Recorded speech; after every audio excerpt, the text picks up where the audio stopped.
বর্তমানে পরকীয়াটা নিউক্লিয়ার বিস্ফোরণের মতো আকার ধারণ করেছে। দুঃখজনক, এর কোনো আইন আমরা খুঁজে পাই না। তারা এখন ডিভোর্স নিয়ে এত ব্যস্ত যে নতুন বিয়ে পড়ানো তারা সময় পায় না। বিয়েটা আমরা কন্ট্রাক্ট হিসাবে দেখি যে এটা একটা কন্ট্রাক্ট। বর্তমানে পরকীয়াটা যে বিস্ফোরণের মতো, মানে নিউক্লিয়ার বিস্ফোরণের মতো আকার ধারণ করেছে, এটা খুবই দুঃখজনক এবং নেক্কারজনক।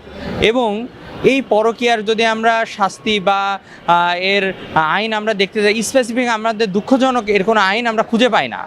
এটা আমাদের দণ্ডবিধিতে যে আইনটা আছে এখানেও গ্যাপ আছে, যে যদি এই কোনো পুরুষ কোনো মেয়ের সাথে, বিবাহিত মেয়ের সাথে ব্যভিচারে লিপ্ত হয়, পরকীয়াতে লিপ্ত হয়, ওখানে যে সাজাটা আছে সেটাও ওই পুরুষের, নারীকে আপনি এর আয়ত্তে আনতে পারবেন না।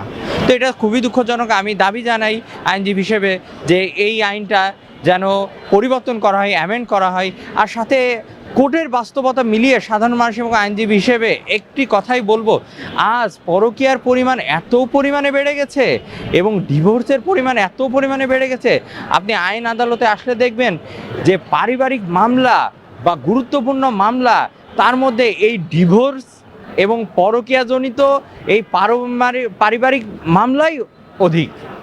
এই পারিবারিক মামলার চাপেই কোর্ট অন্য কাজ করতে পারে না।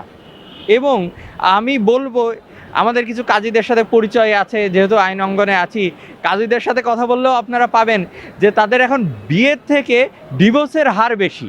তারা এখন ডিভোর্স নিয়ে এত ব্যস্ত যে নতুন বিয়ে পড়ানো তারা সময় পায় না।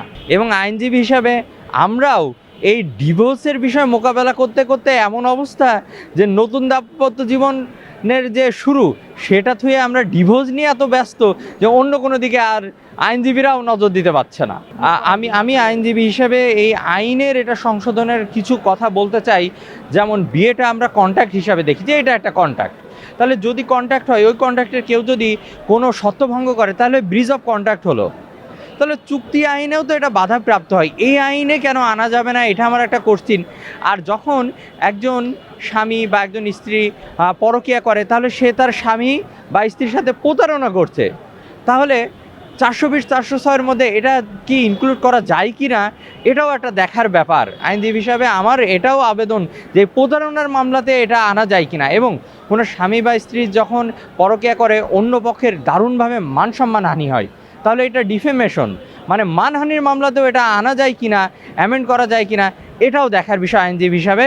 আমি এর সাথে আর একটা কথা বলবো, এই যে একটা মহিলার যখন সন্তান হয়ে যায়, সে কিন্তু 10 বছর বা 15 বছর এক জায়গায় লাইফে দেওয়ার পরে সে চাকরি করলো না বা লেখাপড়া করলো না, সে একটা আবদ্ধ স্থানে থাকে, একটা বদ্ধ অবস্থায় সে থাকার পরে হঠাৎ করে তাকে বিদায় করে দেওয়া হচ্ছে, পরকীয়ার জন্য অন্য জায়গায় লিপ্ত হয়ে যাচ্ছে। ওই মেয়েটা জীবনে আর কি থাকে? এই সন্তানটা নিয়ে এই অবহেলিতভাবে বেড়ানো, এজন্য বিবাহিত নারী ও মায়েদের অধিকার আরও শক্তভাবে বাস্তবায়ন এবং সচেতন হওয়া উচিত এই অধিকারগুলো নিয়ে। দেশে দেশে সবার সাথে দ্য নিউজ।